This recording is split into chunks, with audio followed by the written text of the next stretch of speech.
வேதம் சொல்லுகிறது, நீங்கள் மனுஷனை நம்புவதை பார்க்கலும் கர்த்தர் பேர்களை பற்றுதலாய் இருப்பதே நலம். ஏனென்னா அவனுடைய வாழ்க்கை ஒரு புகைக்கோப்பாய் இருக்கிறது, அவனுடைய வாழ்க்கை ஒரு புல்லுக்கோப்பாய் இருக்கிறது.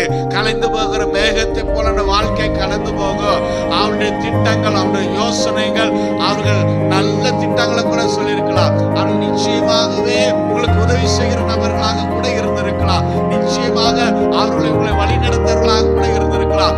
ஆனால் வேதம் அவர்களை குறித்து சொல்லுகிறது, அவனுடைய நாட்கள் புல்லின் பூவுக்கொப்பாய் இருக்கிறது.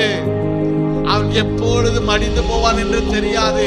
காரணம், அவனும் உன்னை போல ஒரு மனுஷன். அவன் மண்ணானவன், மண்ணுக்கே திரும்பான். அப்பொழுது அவனுடைய திட்டங்கள், யோசனைகள், அவனுடைய நல்ல காரியங்கள் சொல்ல, தீமையான யோசனைகள் சொல்ல, அவன் உங்கள் மேல வைத்திருக்க நல்ல யோசனைகள் அவன் மண்ணுக்கு திரும்புவது, அவனோடு அவனுடைய யோசனைகளும் திட்டங்களும் போயிடும். அப்ப நீ நிற்கதியா நிற்ப, அப்ப நீ குழம்புவ, நீ அழுவ, அல்லது எங்க போடு தெரியாம படைப்ப.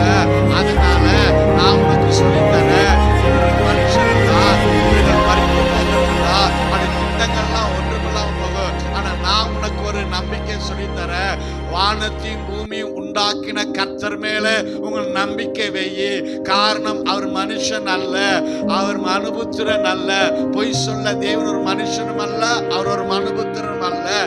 அவர் என்றென்றைக்கும் உயிரோடு கூட இருக்கிறவர், மரணத்தை ஜெயித்தவர், பாதாளத்தை ஜெயித்தவர், பிசாசை ஜெயித்தவர். அவர் துதியின் நடுவில் உலாவுகிற கர்த்தர். சோத்ரா, அவர் என்றென்றைக்கு உயிரோடு இருப்பார். ஆனா நீ நம்புற மனுஷன் என்றைக்கு இருக்க மாட்டான். ஆனா நான் சொல்கிற தேவன், நான் ஆராதிக்கிற தேவன், நான் சேவிக்கிற கர்த்தர், வானத்தின் பூமி உண்டாக்கின கர்த்தர், அவர் என்றென்றைக்கு உயிரோடு கூட இருக்கிறார். அவர் தான் நீ காண்கிற வானத்தையும், நீ பார்க்கிற பூமியும், சமுத்திரத்தையும், அதில் உள்ள எல்லாவற்றையும் உண்டாக்கின கர்த்தர். அவர் ஜீவனுள்ளவர். சோ அதனால உன் நம்பிக்கைய உன் மாமனார் மேலோ, மாமியார் மேலையோ, உன் அம்மா மேலையோ, அப்பா மேலையோ, உன் அண்ணன் மேலையோ, தம்பி மேலையோ, தங்கச்சி மேலையோ, உன்னுடைய எஜமானி மேலையோ, எஜமாட்டி மேலையோ, உன்னுடைய பேங்க் பேலன்ஸ் மேலையோ, உன் கை திறமை மேலே நம்பிக்கை வைக்காமல் சொந்த வானத்தை பூமி உண்டாக்கின கர்த்தர் பேரிலே நம்பிக்கை வை. ஏன்னா அவர் தான் சகலவற்றை உண்டாக்கினவர்.